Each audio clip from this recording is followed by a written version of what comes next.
I want to attach a piece of sandpaper to my faceplate. So I've cut a small piece of sandpaper. Doesn't matter that it's square. If you want it to be round, you can make it round. We're just going to glue it right to the front of the faceplate. And what I found is a standard hole punch makes just about the right size hole. Now, you might say, that's not in the center of the piece of sandpaper.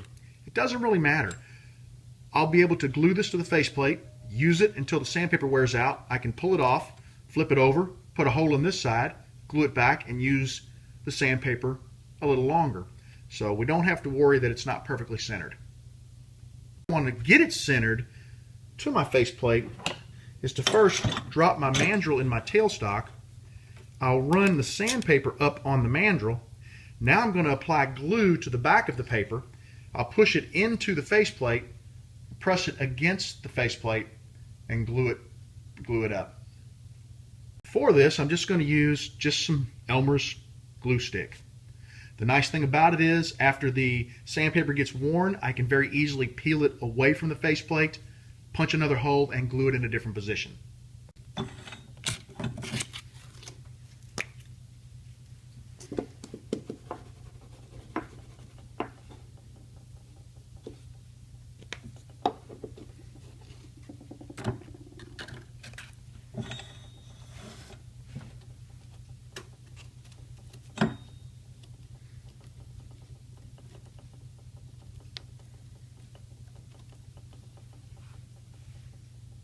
And we just need to give it a little bit of time to dry, and we'll be ready to go. All right, let's see how it works. Here's a blank that I recently glued up. What I'm going to do is put it onto the mandrel. I'm going to slide the tailstock up, and I'm going to get it pretty close. That way there's not any opportunity for the mandrel to flex. And I'm going to start the lathe, probably between 500 to 700 RPMs, and I'm going to see how we can see just how well we can flatten out this blank.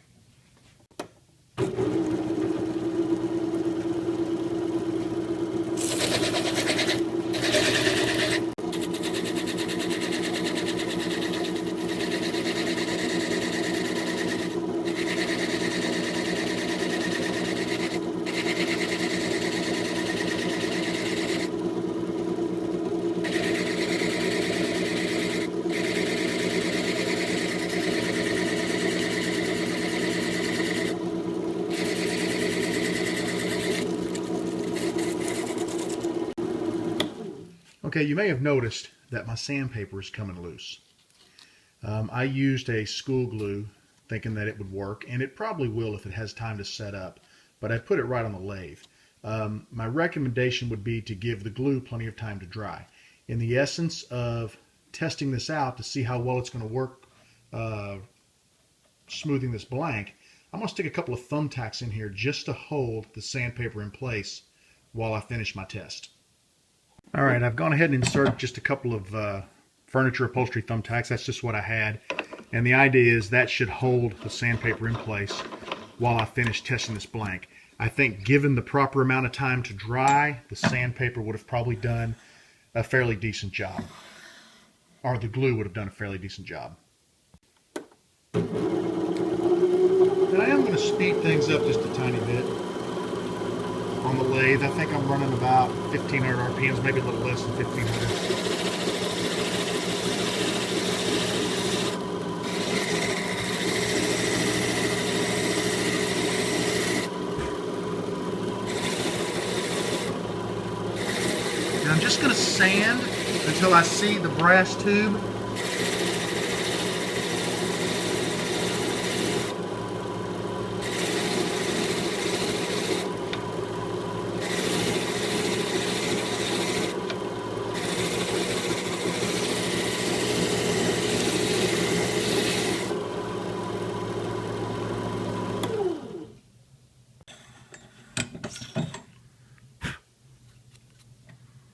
And you can see, I don't know how well you can see it, but the brass tube is right at the edge of the blank, and the blank is nice and flat.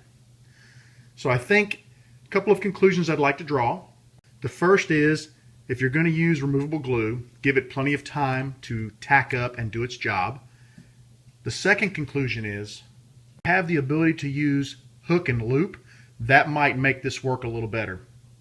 I hope you've enjoyed this little test. I think this is a great opportunity for someone who does not want to invest in a barrel trimmer right away to be able to trim their blanks down to the brass tube and get a nice flat surface so that your pin components fit perfectly.